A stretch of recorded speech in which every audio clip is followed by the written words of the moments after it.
Welcome to Module 11, Decluttering Your Environment and Your Mind.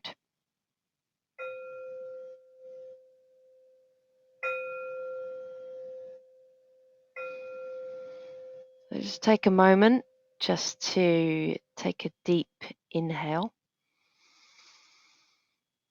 and exhale.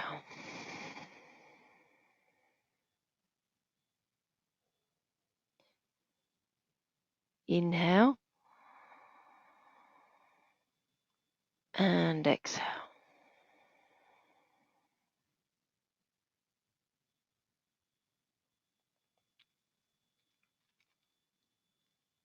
Setting our intention to understand how we can declutter the environment we're in and declutter the mind. Okay, so decluttering the mind and the environment. So let's look at, before we go into this topic, as we normally ask, is what did you take on last week and what results did you get?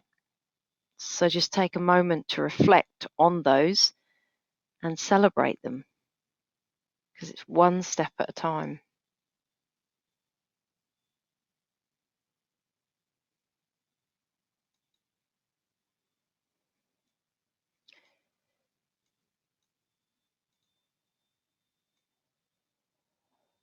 So what we're going to discuss today is about the facts about decluttering.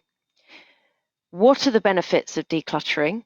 How to start decluttering your environment, and we're going to talk through a few tips and about decluttering the mind and how to start with that and how to maintain it as well going forward. And there'll be some an invitation to do the work.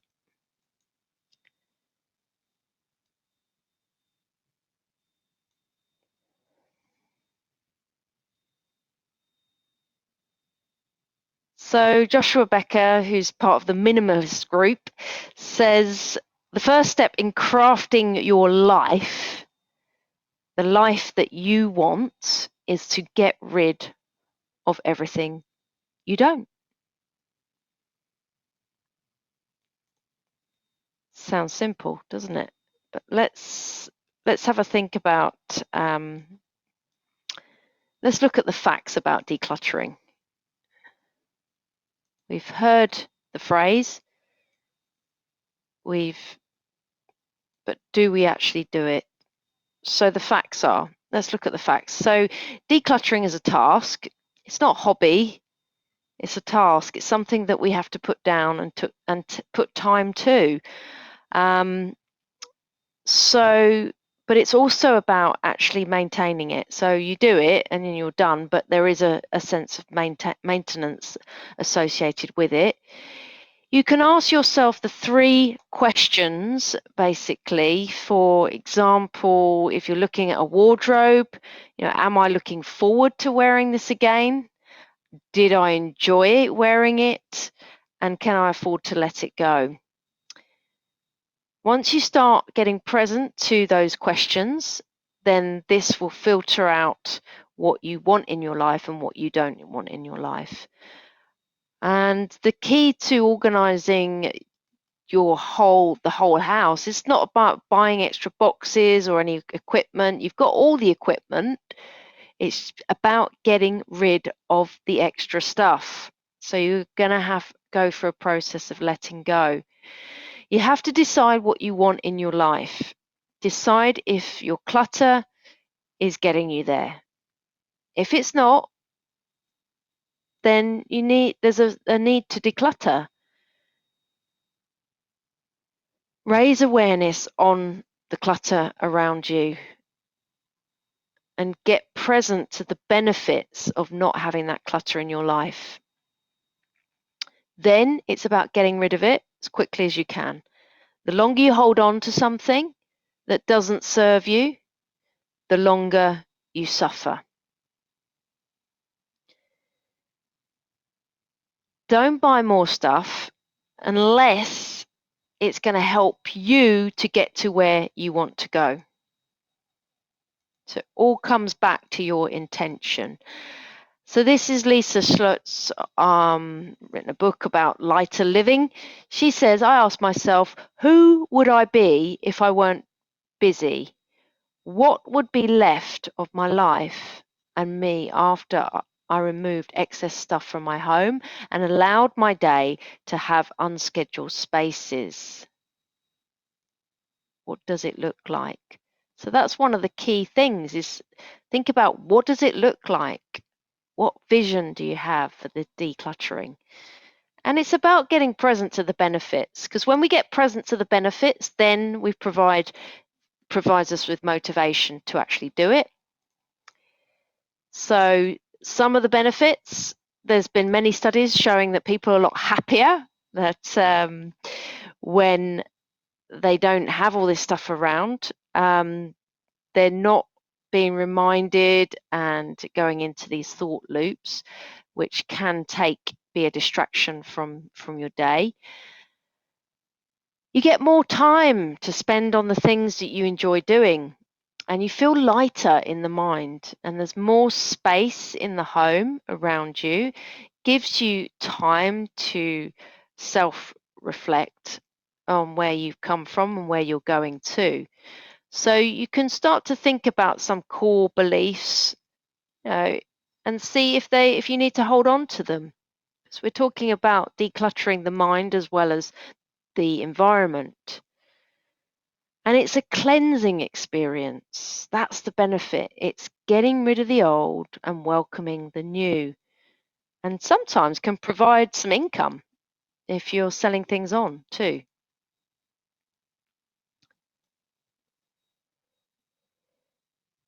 So really get present to this, because all the times when we can't find things around the house, it is a state of confusion. It's a state of frustration. It's not knowing where things are. You can spend a lot of time trying to find those things. So being in a state of confusion is a self-torture. Why would you do it to yourself? Get real. Declutter. Start today.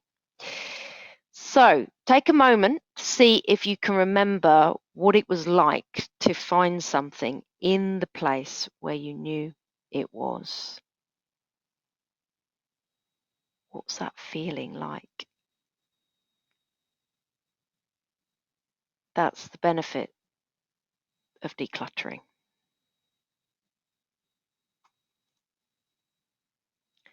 So let's start with the environment. Let's start. How do we start doing it?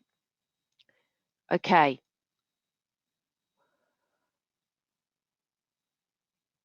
The first thing we need to do is we need to visualize the space. So we need to visualize, what do we want the space to look like? Don't bring any new items into your home until the decluttering process is complete. Prepare yourself mentally and gather the items you need, and get ready to let go of some of those things. Set a time aside for this decluttering, and maybe start with a small space first so you can build up that motivation, and then you get to the one that bothers you the most. So when you can identify the behaviors that led to too much in your home, you can begin protecting the space between your things.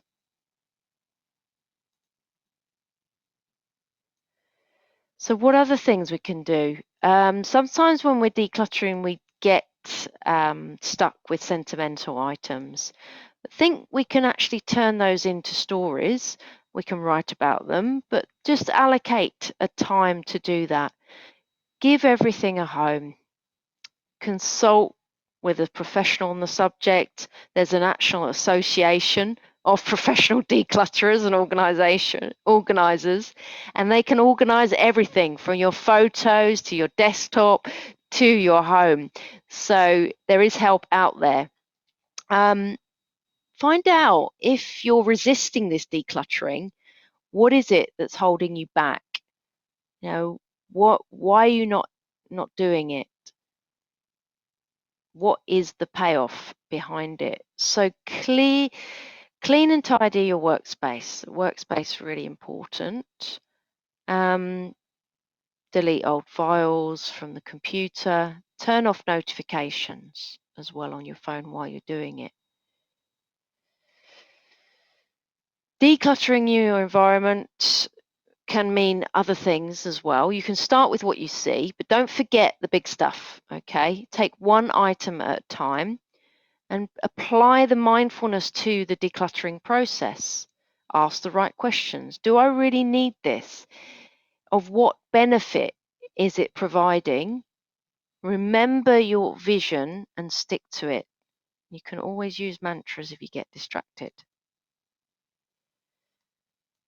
So, a few tips just to summarize on the decluttering. So, visualize the space that you want. Get motivated by the benefits. So, you can meditate on the benefits. Have love and joy while you're doing it. Enjoy the process. Everything has a place and it stays in that place. So it's important to maintain it. As soon as you borrow something from that place, you put it back. We don't realize how excess stuff draws on our energy until it's removed. And once you go through this process, you're going to start to see, you're going to feel a lot lighter. You'll feel that you've accomplished something and your energy levels will increase. So take a moment now and think, are you currently on top of decluttering? Have you even attempted it? If yes, please share what do you do to maintain it. If no, then perhaps think about what is holding you back.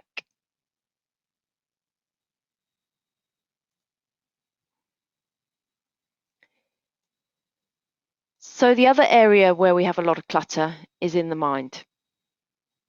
So how do we start with the mind?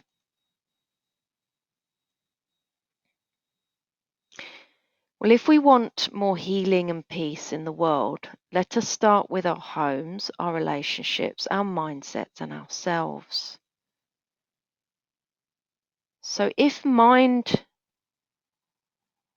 states are correlated with our happiness, which has been studies to show that they are, then why not to declutter the mindset and that you're in, and to bring it back to a more focused and concentrated mindset. So how do we do this? Well, firstly, it's about eliminating distractions. You can meditate and note what comes up. You can do a distractibility test and find out what thoughts are coming in, and you can test those thoughts. You can look at what obstacles stand in your way of your mind becoming cluttered. What is it? What are the negative thoughts that keep coming up, the recurring patterns that come up? And just note them, all the things down that are bothering you. It's really good practice to do just before going to sleep, to get all those things down on a piece of paper, leave them outside the door, and then go to sleep. You can review the to-do lists and note the things that you've been procrastinating on. You can take control of your finances, organize your accounts, start tracking your money, make a plan to pay off those debts, practice yoga, and get out of the mind.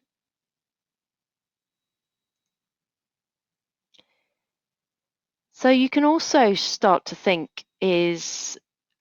just think about if there's anything upsetting you right now, because that, whatever it is, can clutter the mind and it keeps you distracted. You can do the love and kindness meditation to actually bring that forgiveness in and forgive yourself and the other person, because by holding on to that, it really does clutter the mind. You can take breaks for the mind during the day. Now, some studies have been done on this. If something bad happens to you, let's say something unpleasant, then talk about it or write about it. If something good happens to you, think about it. There's been proven research done on this where people have kept journals and they've written about their bad experiences or unpleasant experiences, and it's reduced their anxiety levels by 50%. Practice breath meditation. So there's many different types of breath meditation that we can do, and we have all the technology now to do that. And again, if things are really bothering you, is to clear that before you go to bed, and then just screw it up. So you've got it out of your head onto the paper. Take a moment right now just to get present to what mind state that you're currently in. And just be aware that there's the foreground and there's the background mind state. So there's two different types.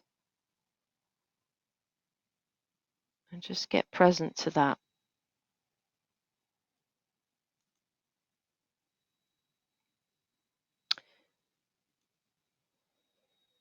So once you've decluttered the mind and you've decluttered your environment, it's about maintenance. It's about maintaining that space going forward. So how do we do that? Well, here there's some tips that you can put in place. There's something called the reset time, and I use this constantly with the kitchen and do a reset in the kitchen. So after cooking, then do a reset and put the kitchen back to how it was when I found it. You could do the same with the workspace. So at the start of the day, at the end of the day, just clearing all up, shutting down the PC. Just incorporating these routines into your day will reduce the clutter on just increasing on a long-term basis. Make sure that everything goes back in the same place. Now, this is a habit that you'll need to form because it takes time. And they say 21 days, 40 days, just got to keep practicing putting things back in the same place. So get present to the consequences of not putting things back in the same place, and also get present to the benefits, that feeling of when you found something and you knew exactly where it was. You can also incorporate weekly and monthly declutter sessions. So it's not something you can have to do all at once. You could do it bit by bit. You can make time for cleaning and tidying areas. So deeper cleans, book them in to clear that clutter. Allow time for computer maintenance. Computers need maintenance too. Otherwise, if they don't get decluttered, then you might notice that they kind of can't function properly. And it's a bit the same like the brain. So they need actually decluttering, and there's packages out there like Crap Cleaner and sort of virus softwares that will clean the PC. So photos as well. Now we're in an age of digital photos. We just have so many photos. Allow the time to do the photos and lower the expectations that you're going to do the whole lot in one session. Break it down. So Joshua Becker basically really gets to the point on this, minimizing our stuff around us. It forces us to confront things, and our stuff forces us to confront ourselves. So we might have to face the reality that we actually are messy. And this is something that we may have been denying for many years. And it's about facing that reality and accepting it. Because as long as we don't accept it, we suffer and we blame others. And then that has a negative effect on our relationships. So it is really about taking responsibility, and doing this process, you can start to face those issues and the way that you manage your life. So let's look at maintaining the mind. Incorporate a daily meditation practice. So it could be at the morning, could be in the evening, or both. Give your mind a break between meetings. Practice breath meditation and coming back to the moment. Drink more water and understand the mind-body connection. So if you're on the mindfulness subscription, you can access all the mindfulness videos about the mind-body connection. Write and talk about the negative things. Think only about the positives. Avoid the thought loops and put those thoughts on trial. Take the time to investigate your mindset states and do the work, the insight meditation on understanding the root causes. So take a moment and think what you can do to change and manage your environment and your mind. Commit to doing one thing for each of these areas this week and share with the group and your coach.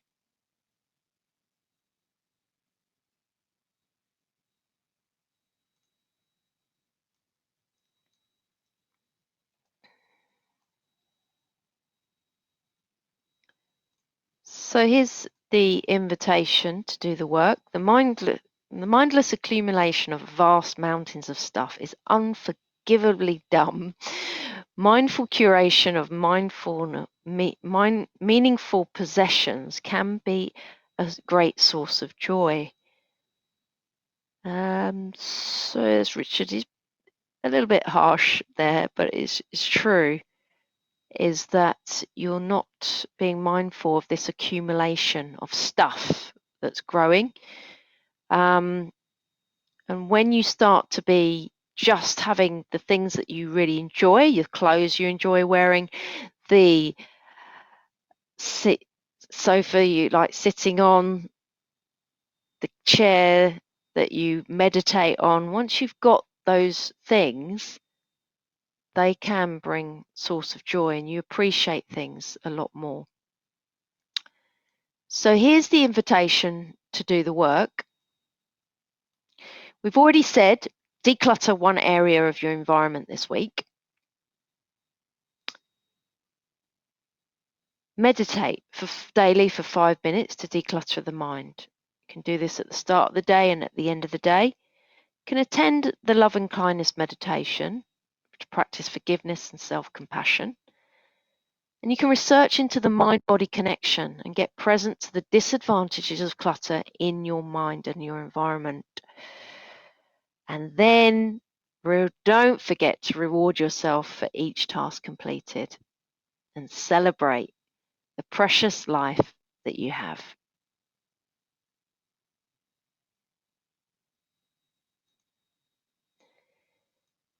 If you have any questions, please get in touch. In the meantime, wishing you a wonderful decluttering experience and a simple, minimalist life.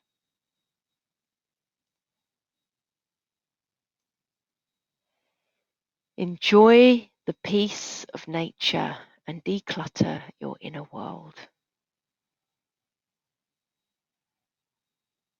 Because when we have space and time, we can start to appreciate the things that really matter.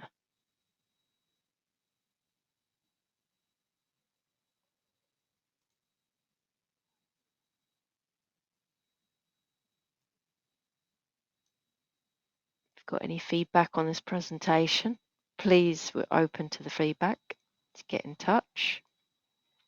And here's some of the resources. So there's a great movie on Netflix called The Minimalists, talking exactly about this. And there's also one, Becoming a Minimalist, Decluttering Your Home. And you can access all these links on the PDF presentation. And you can get a professional on board. So they're the links to the associations in the UK and the US. And I'm sure if you're not living in those countries, there'll be others around where you can get access to, or you can just have a meeting online with them. Books, Declutter Your Home, Badass for Uncluttering.